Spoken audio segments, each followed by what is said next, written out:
3 years ago, my wife Emily left me and our 8-year-old twins. After losing Emily, I was at rock bottom, drowned in grief. I had no motivation to do anything and lacked the confidence to protect my children without Emily around. There was someone who stood by us, me and my children. Without this person, I don't think I could have raised my children, but now that person has to leave my side. I still love Emily, and I should celebrate the happiness of this benefactor, yet I find myself deeply confused by my own feelings. During these times, it was an unexpected group of people who gave me the push I needed. My name is Liam. I'm a 35-year-old worker at a company that sells nursing care supplies. I live with my twin daughters, who are now 11 years old and in the 5th grade. Both are girls named Anna and Leah, who look a lot like Emily. Lately, they seem to be into romance comics and often say precocious things, but they are good kids who actively help out. Emily passed away in a traffic accident 3 years ago. Emily had left for her usual part-time job on the day of the accident. I had left for work earlier, and Emily had told me, "See you later," as she always did, but that was the last time I would hear her voice. By the time I rushed to the hospital, Emily had already passed away. I don't remember much right after Emily's death. Although I was in shock after suddenly losing Emily, I only thought about supporting the children. While I desperately arranged for the funeral and took care of the children, days seemed to pass by. I remember clearly that the children cried a lot. At the time, the children were in the 2nd grade. They were 8 years old. They were not of an age where they didn't understand anything.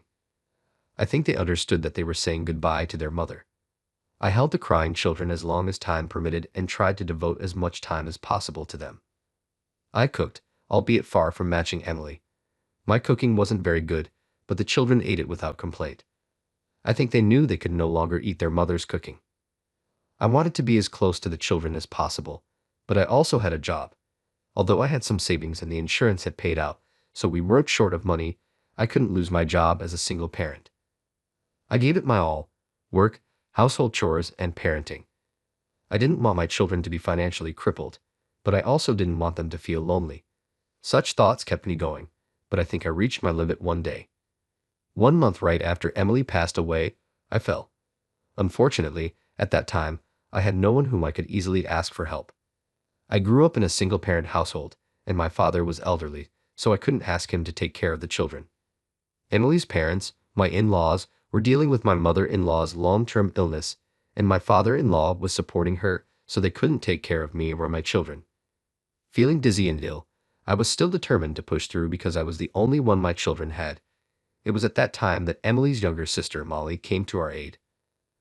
"I heard from Mom that you're not feeling well, Liam. I bought a bunch of things. I'll make dinner for the twins too," she said. Molly, Emily's sister, is 6 years younger than me and works as a tutor. She used to visit us often, talking with Emily and playing with my children. Emily adored her younger sister, and my children also loved her a lot. But after Emily's death, the only time I saw Molly was at the funeral. Actually, Molly had offered to help, saying, "I'll come and help," but I had turned her down. I was afraid of becoming dependent if I accepted help. I thought I had to do everything by myself because from now on, it would just be me. I feel dizzy from the fever, but I tried to refuse the help. "I'm fine. I can handle it. I think the fever will go down soon. Leave the kids to me," I said in a weak voice. Then Molly said, "No, rest. You need to rest. I'm worried not only about the twins but also about you." Her angry voice reminded me of Emily. Emily often scolded me like this. It felt oddly nostalgic. Then, I was taken to bed against my will. While I was asleep, Molly prepared meals for my kids and took care of chores like laundry. Molly had come in the evening, but when I woke up, it was already past 10 p.m. She had even helped the kids with their bath and prepared for their school the next day. My children were already asleep. "Molly, I'm sorry for everything." I felt helpless. "I have to keep going for Emily's sake." I sat dejectedly on the living room couch, but suddenly, I heard the sound of cooking from the kitchen. Turning towards the kitchen, I saw Molly. Back to me, perhaps reaching for a plate, she was wearing Emily's apron. Watching Molly in the kitchen, tears started rolling down my cheeks. Perhaps it was because I was reminded once again that Emily would never be in the kitchen again. Once the tears started, they didn't stop. Thinking about it, I hadn't cried at the wake or the funeral because the children were present. I couldn't cry. This was the first time I cried since I lost Emily. I let my tears flow for a while, and when I calmed down a bit, Molly asked me to move from the couch to the dining table. When I sat down, Molly placed a steaming bowl of chicken soup in front of me. "Here you go," prompted by Molly's voice. I clasped my hands together and said, "Thank you." This was the first time I was eating a meal cooked just for me since I lost Emily. It's delicious. Ever since I lost Emily, I had lost the taste for anything I ate, but this chicken soup was delicious. As I ate, Molly casually picked up a photo from the living room. It was a photo from when we all went to Disneyland, a picture of the kids happily playing. "You've been pushing yourself too hard, haven't you?" Molly, still holding the photo, looked at me with kind eyes and said, "The kids are a handful with work and chores. You're overdoing it." I couldn't respond to her valid point. "Am I not doing well enough, Molly?" "Disagree with me. The exact opposite. You're trying too hard. The kids told me before bed, Dad is always working so hard, but they said you looked very tired." Hearing that, I covered my face with my hands. I had made the children I should be protecting worry. "I'll help you. I live nearby. Let me help protect the kids with you." But Molly, you have work too, right?" "I don't want to take up your valuable time. For our family, we'll be fine." When I said that, Molly sat down across from me. "When Emily passed away, did that mean she was no longer part of your family?" "Absolutely not. Emily will always be a part of my family, a very important part of mine and the children's family." Molly nodded with a smile. "I'm glad. That's right. Then my relationship with you all hasn't changed either. Just because Emily's gone doesn't mean we say goodbye. The people who were important to Emily are also important to me." With tears in my eyes, I lowered my head. "Thank you, really thank you." Feeling guilty, I also felt a profound sense of relief. It felt assuring to know that I could depend on someone else, someone who would protect my children along with me. "No need for you to do everything on your own. I am here." Molly has been coming to our house every 2 or 3 days, and even after 3 years, Molly has been helping our family without fail. Although she comes over less frequently now, on off days, we often go out together. Just me, the kids, and Molly to the kids. She might feel like a much older sister. I enjoyed the relationship I had with Molly and hoped that this lifestyle would continue. However, I was soon made to realize that was wishful thinking by my aunt's words. "There's a good marriage proposal for Molly. Why don't you meet him?" The aunt was my father's sister.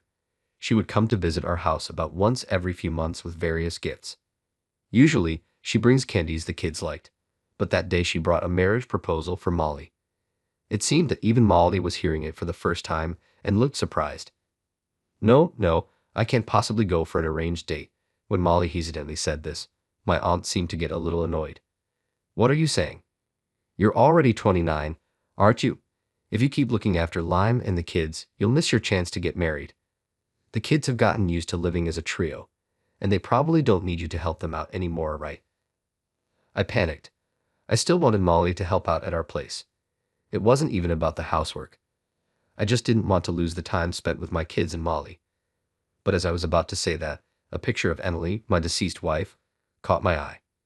It made me realize something, that I felt happy spending time with another woman in the absence of Emily.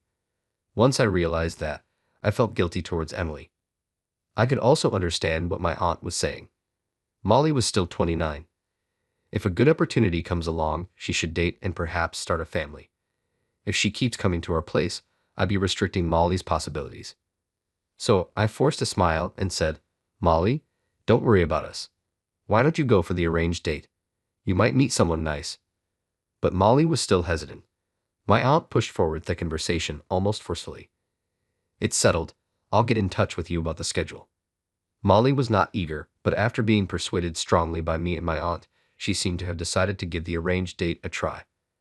"All right, I'll give it a shot." Hearing Molly's reply, my heart itched a bit, but I pretended not to notice. My aunt has always been proactive. Molly's arranged date was set for 2 weeks later. On the day of the arranged date, I was feeling anxious in the living room of my house despite having to center myself.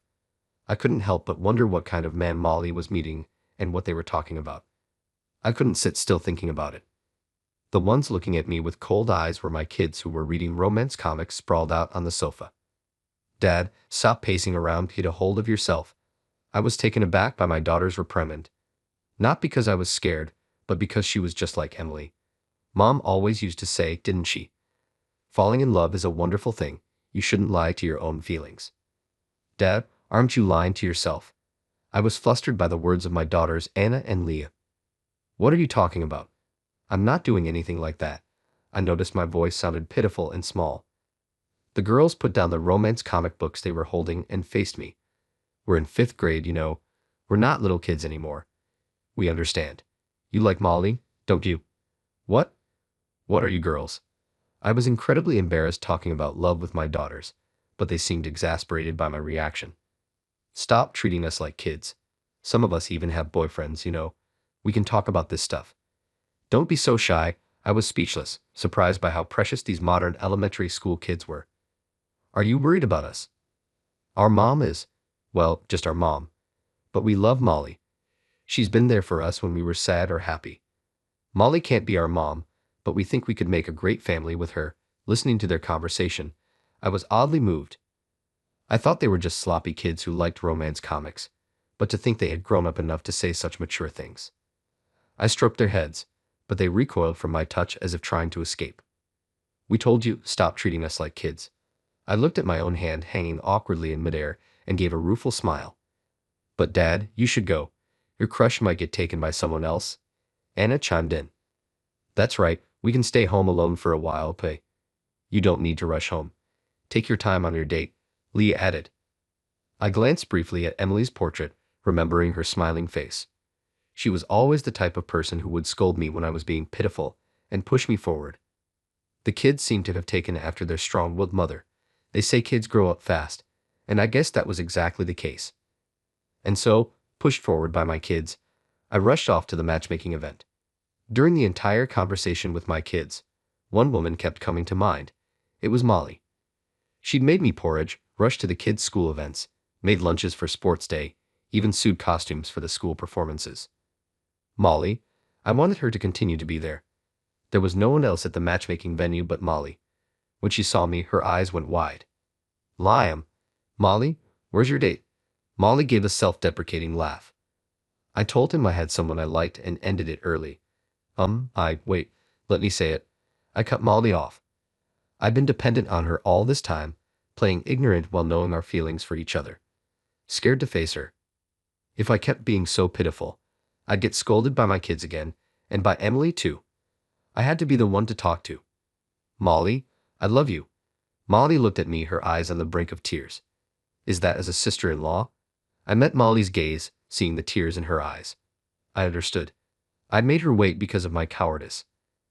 As a woman, I'm sorry for making you wait. It was pitiful. The kids scolded me. They said they think we could make a great family. I think I feel the same. Please stay with us. Dear family. I'd fallen in love with you too, but there was a part of me that felt guilty. As if I was stealing the happiness that should have been my sister's. As if I was taking something that should have been hers. At that moment, I remembered Emily. During her lifetime, it was when our family and Molly went camping together. Watching Molly playing with the kids, Emily had said something. I've come to know the joy of being a part of a family. I hope someday a man will appear who will protect my little sister. And if my sister and the man she loves become part of our family, I think I would be happier than anything else. Now, I believe Emily must be watching over us with a smile. I chose the person because she was the one who wanted me, my children, and my precious sister to be happy first. When I told Molly about this, she laughed through her tears and nodded in agreement. Molly knows Emily's kindness just as well. Shall we head home? I held Molly's hand as we headed home to where the children were. A few months later, Molly and I got married. Our dating period was short. We had been like family to me, so we didn't need a lengthy dating period. When we told the children we were marrying, they said, if you make Molly cry, we won't forgive you. Molly has always been like a sister to us, but now she's family. Even if you two fight, we'll always side with Molly. Hearing these words seemed to put Molly at ease. It seemed she had been anxious about whether they would accept her marrying me. I felt the same joy. I wanted to make Molly happy, and I was grateful to realize that my children felt the same way. Time passed, and then came our first wedding anniversary. Molly gave me and the children presents. Thank you. Can we open them? Of course, open them all together. Molly told us to do so with sparkling eyes. So my children and I opened the presents all at once. Mine looked like a letter, a travel voucher perhaps, but when I opened it, there was an ultrasound photo inside. Is this? I was in complete shock. Then it seems Anna and Leah had opened their presents as well, and they let out a loud exclamation. These are baby clothes. Wait, a baby? In Anna and Leah's hands were a baby's outfit and a bib. Both the children and I were surprised and turned to look at Molly. Molly smiled softly, touched her belly, and said, "Our family will soon be growing." The children, who had been annoyingly clamoring for a younger sibling, were overjoyed. Without even knowing the baby's gender, they were already thinking about names.